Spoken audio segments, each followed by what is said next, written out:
And here I'll start checking.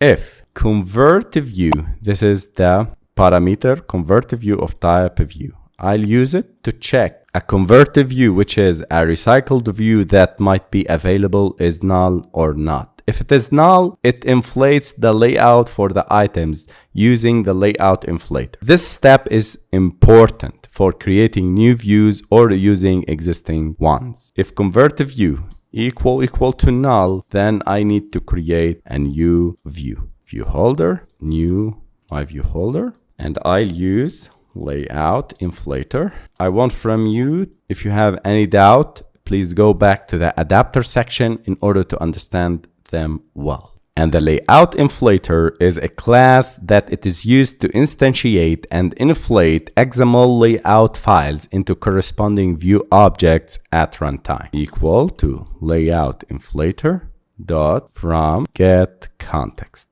This is the method that allows us to return the context object. The ConvertView equal to inflator dot inflate method, and here I need to pass 3 parameters. The first parameter is of type layout resource int. This layout refers to the layout resource XML file that you want to inflate, and this is item list layout.xml. r.layout.item list layout. This is the custom list that we create. Parent, and this specifies the parent view that the inflated view will be attached to. This is used to correctly set layout parameters during inflation. The third parameter is attached to root, which is false.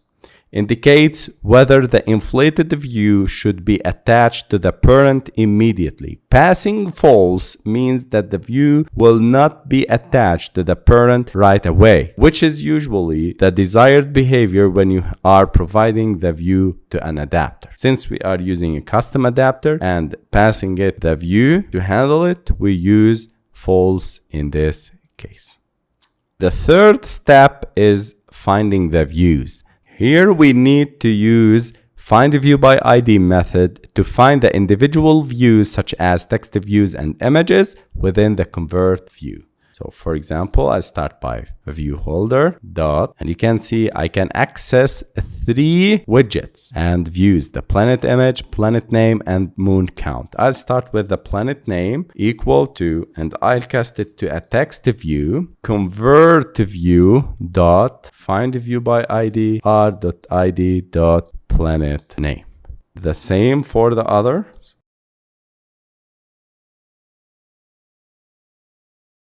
Here I missed to specify the ID of the moon count, and I'll name it here ID moon count text. Go to here.